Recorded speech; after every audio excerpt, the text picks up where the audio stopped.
Thank you for joining me as we meet at the cross again today. I'm William Earnhardt, the pastor of the Bushnell, Homosassa, and Inverness, Florida Seventh-day Adventist churches.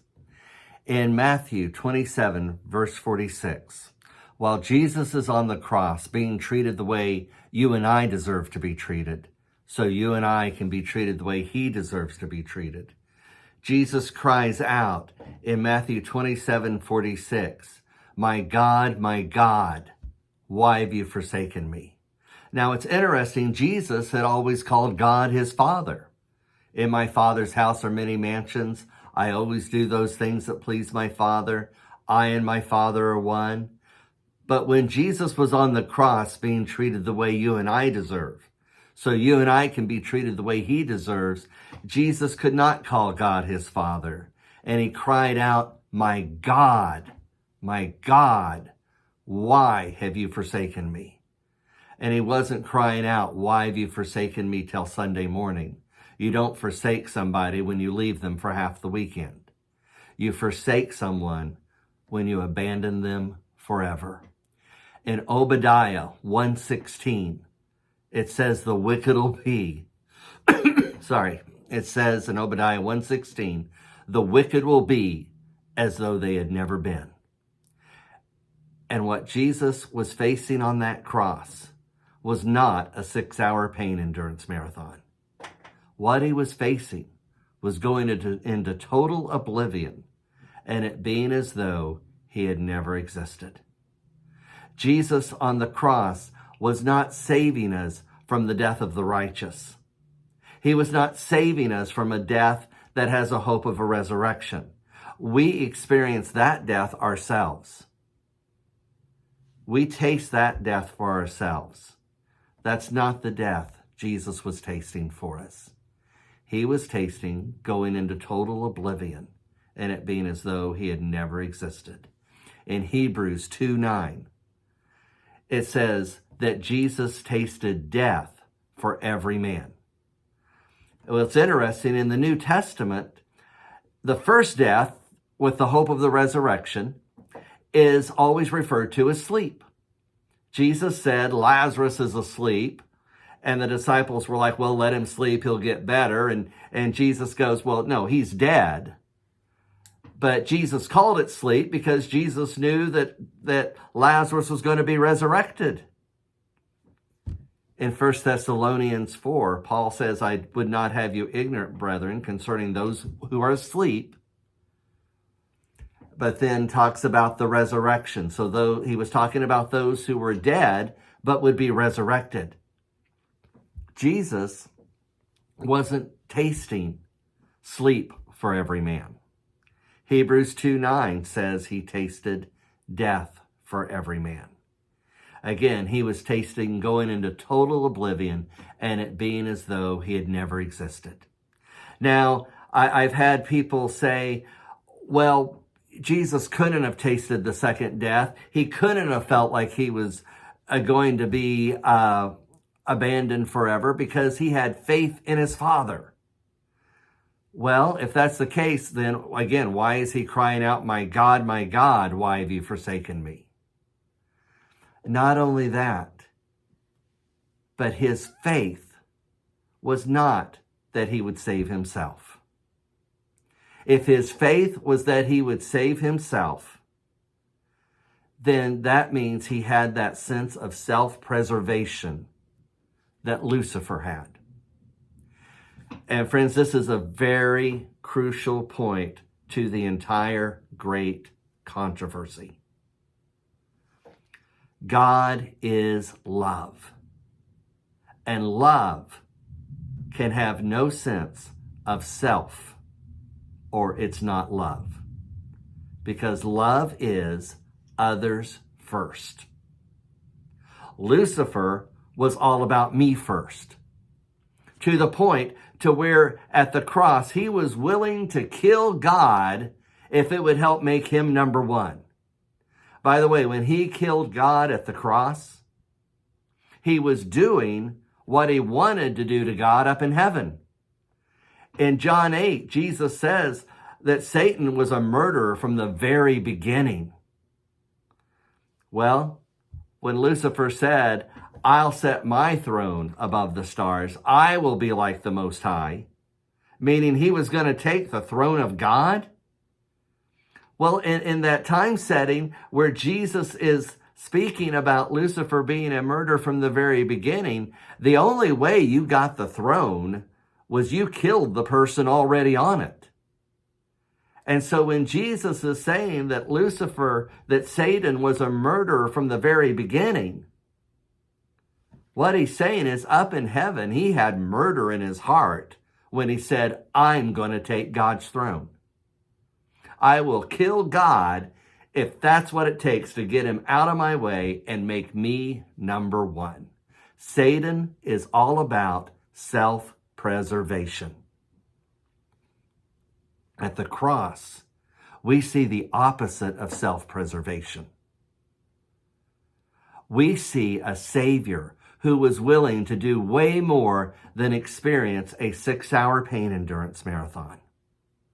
We see a Savior who was willing to taste the death of the wicked, which is going into total oblivion and being as though you never existed, according to Obadiah 1:16. Friends, that is love. And it's at the cross where the great controversy is settled between God's character and Satan's character. On September 11, 2001, we saw evil raise its head in those terrorists who were willing to die, thinking that if they destroyed these people, that they would be in this special resurrection and go on to have a life in paradise if they could kill these people. That's what the terrorists were thinking when evil raised its ugly head on September 11, 2001. But while evil manifested itself in those terrorists, the love of God was manifested in the rescue workers who were also willing to die that day if they could just save someone else. Evil raised its ugly head in these people that were willing to die so that they were willing to die and destroy people if they could go on to paradise. The rescue workers showed us the character of God in being willing to die if they could just save someone else. Friends, it's at the cross where we see the true character of God, who had no sense of self-preservation. And again, when people tell me that, oh, no, he had to know he was going to be resurrected. He promised the thief that they were going to be together in paradise. Well, remember, there's a big difference between knowing something and feeling something. A lot of people know flying on an airplane is safer than driving in a car. But you put them on an airplane and they sure don't feel like it's safer. Jesus died the second death as a man, crying out, my God, why have you forsaken me?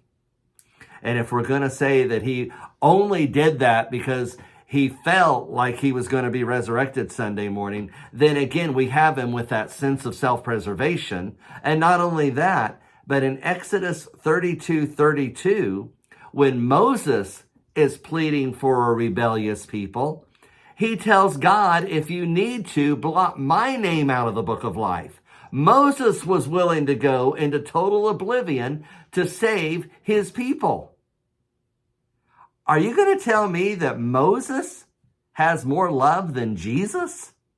Are you going to tell me Moses would be willing to die the second death for us, but Jesus wouldn't? I don't think so. Moses got his love from God. And in God, there is no sense of self-preservation.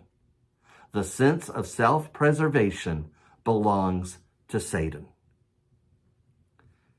You can't love yourself. You can't put yourself first and still be love, because love is others first. And on the cross, Jesus settled the answer in the great controversy between good and evil. Is God love? Or is he about putting himself first? And at the cross, we see the true character of Satan, who was willing to kill anybody that got in his way of being number one. And at the cross, we see the true character of God, who was willing to say goodbye to life forever, if that's what it took to save us. Friends, that kind of love will change the world. That is the kind of love that will constrain us and totally change our lives and help us to reflect that same love. No wonder Satan doesn't want us to see the true love of God at the cross. Satan doesn't want us to see the depths of the sacrifice Jesus made for us. He wants to keep it at a 6-hour pain endurance marathon. But friends, it was so much more. He was willing to say goodbye to life forever.